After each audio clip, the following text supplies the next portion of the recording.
Thank you very much, Mr. Speaker. The truth is that my committee did ask. We asked on the record, and we got a partial truth that could hardly be the whole truth. But we are on record as asking the very questions that hecklers on the other side say should have been asked. And the answers are there on the record to see just what we got when we did ask. Exactly. Mr. Speaker, may I just turn to my question? A month before Mandelson's appointment was announced, the then Cabinet Secretary advised that the necessary security clearance should be acquired before confirming a political appointment.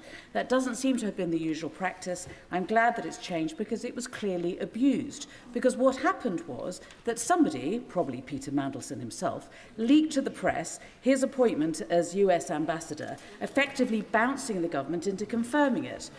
But then when the confirmation did come forward about his appointment, it did not make clear that it was subject to vetting in either the offer letter to Peter Mandelson or in the government's press release. I'm afraid to say, doesn't this look like, for certain members of the Prime Minister's team, getting Peter Mandelson the job was a priority that overrode everything else, and that security considerations were very much second order? Prime Minister.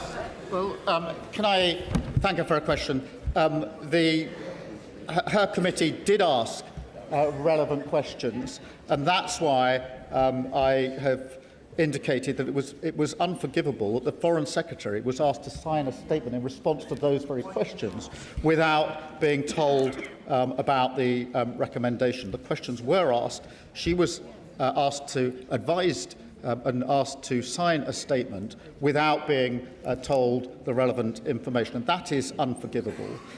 As for the appointment before developed vetting, I've changed that process now so that it can never happen again, and she heard me quote the evidence of the former Cabinet Secretary and the former Permanent Secretary in relation to that. Mr. Speaker, can I just deal with the third point she makes? And that is that somehow the Downing Street's wish to appoint Peter Mandelson overrode security concerns. Mr. Speaker, let me be very clear. If I had been told that Peter Mandelson or anybody else had failed security, had not been given clearance on security vetting, I would not have appointed them. A deliberate decision was taken to withhold that material from me. A deliberate decision was taken to withhold that material. This was not a lack of asking. This wasn't an oversight. It was a decision. It was a decision taken not to share that information on repeated occasions. Sir Ed Davey, Leader of the Liberal Democrats. Thank you, Mr. Speaker. It's 2022 all over again. Back then, when he stood on this side of the House, it was Boris Johnson who was accused of misleading Parliament and scapegoating senior officials. The then Leader of the Opposition couldn't have been clearer. The public need to know, he said, that not all politicians are the same, that not all politicians put themselves above their country, and that honesty, integrity and accountability matter. So he promised change, Mr. Speaker.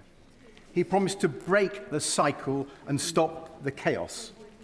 And he promised a government with, and I quote, more focus on long-term strategy, not the short-term distractions that can animate Westminster.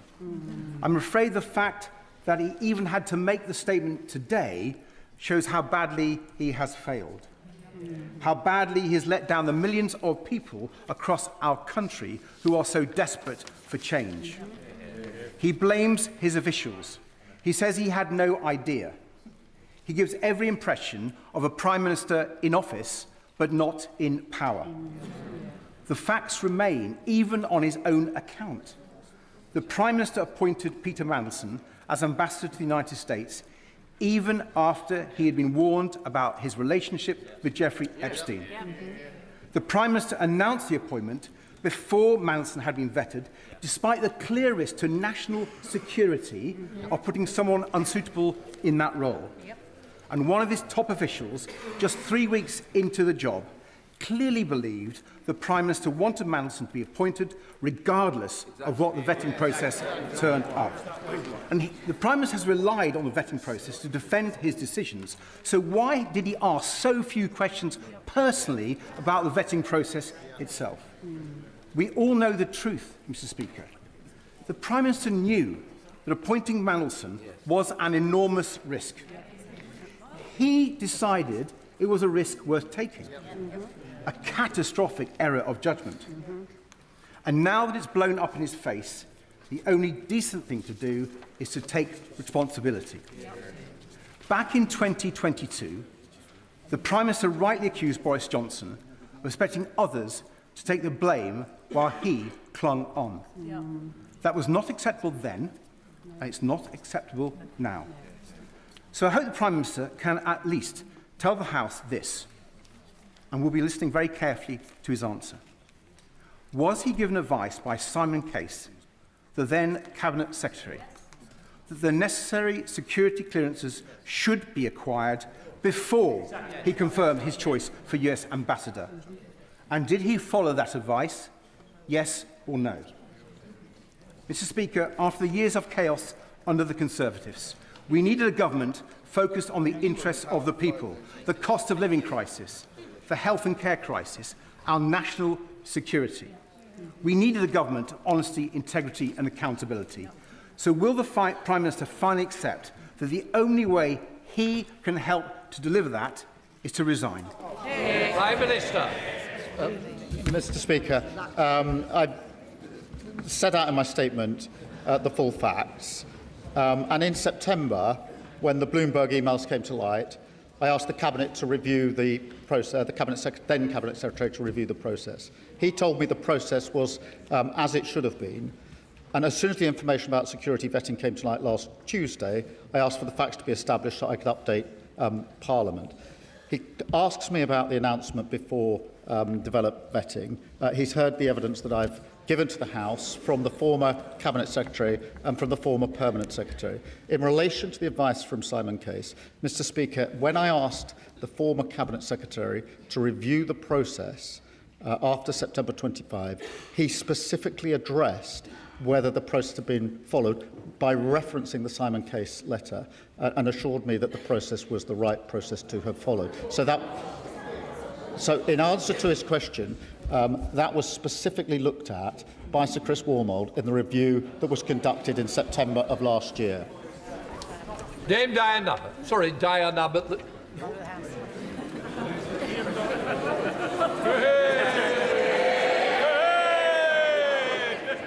The Prime Minister has gone on at considerable length about process and procedure. But ordinary people don't really care about process and procedure. They want transparency and they want to know that they can have confidence in the words of elected politicians, like all of us in this chamber.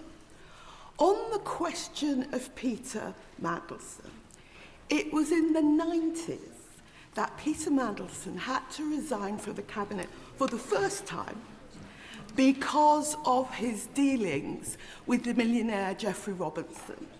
It was a few years later he had to resign for the Cabinet for the second time because of his relationships with the billionaire Hinduja family.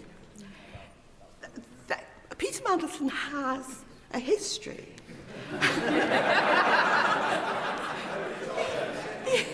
Peter Mandelson has a history.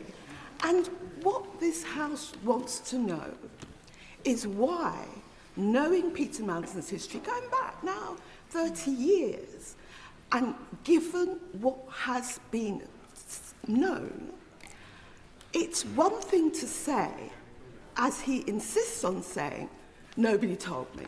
Nobody told me anything. Nobody told me. The question is, why didn't the Prime Minister ask?